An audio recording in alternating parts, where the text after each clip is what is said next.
Now that you're sitting comfortably, I shall begin.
How long did it take you to learn how to do it? It took me about 6 months before I was at the point where I could start doing Solomon's magic with a goetic mirror. And it's a form of worship? Yes, it is. It's my way of worshiping God. We see the pagan gods and goddesses as personifications of forces of nature. And so we have a whole plethora of entities, and even down into the elements, where we have the gnomes and the earth, and we have the sylphs in the air, and we have the undines in the water, and then we have the salamanders in the fire. So we personify all of the elements and everything. We have a little entity of some kind or another, or a big entity for everything. Solomonic ceremonial magic is basically can be broken down into two divisions. The invocation of the angels, the holy angels, to protect you and inspire you and fill you with the power of God, and then when you've got that mastered, then you set up the dark mirror and the triangle, and then you go for what some people would refer to as the demons. But you use that angelic power that you've already acquired through the crystal ball in the center of the circle and on the altar, and you've got the power of those angels to control the demons that you evoke. You evoke them out of your deep mind. And so Solomonic magic, all the way from back in the Middle Ages, can be broken down into those two facets. Tell me the procedure we're going to go through tonight, just what you're going to do, what we're going to see.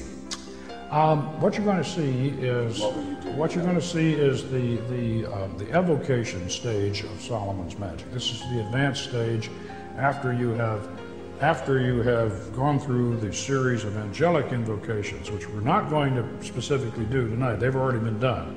We've got the angels already inside us and on our side, but we are going to invoke those angels with a pentagram ritual. Mike's going to do that, Frater Salomon. He's going to invoke the angels in a pentagram ritual.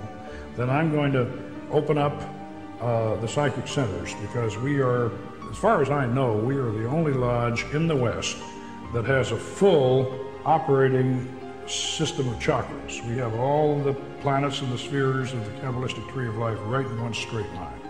So we operate that way. So we're going to have a ritual after Mike does his pentagram ritual and establishes these four angels that we're talking about and gets them to protect us and cast the circle. Then I'm going to open up the particular sphere that we're working in, the lunar sphere. Then from there we're going to go on up to the sphere of Jupiter. And then we're going to circumambulate around the circle, the magic circle, clockwise, sunwise. And then we're going to get on that mirror, and Mike is going to be staring into the mirror, and I'm going to sit behind him as the magus, and I'm going to conjure, and he will go into a trance. We'll both be in a trance, actually. Before I'll ever do an operation, I usually know what spirit I'm going to do, and my mindset will already begin to be geared towards that spirit, and I'll already be interacting with the energies of that spirit. And then by the time I do the operation, the spiritual energies from that spirit will actually come inside of me, to the point that I'll be able to look in that mirror, and my reflection will actually morph into the spirit that I'm having a conversation with. His reflection blanks out, and as I'm conjuring, then what comes back in is going to be the spirit. What does it feel like? Are you aware of what's happening, or are you in a total trance? Can you remember what's happened? I am aware of what is happening, but there is somewhat of a transformation that does occur. So what's inside of me isn't really what's me speaking.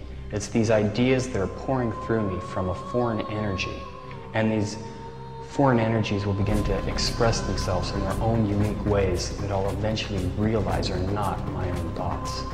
When we videotaped the actual summoning of the spirit in the temple, there were no rehearsals and no retakes. So what you're about to see is real, shown exactly as it happened. And in my professional opinion, it's one of the most remarkable documentations of a supernatural event ever recorded. Lies in the book of spells.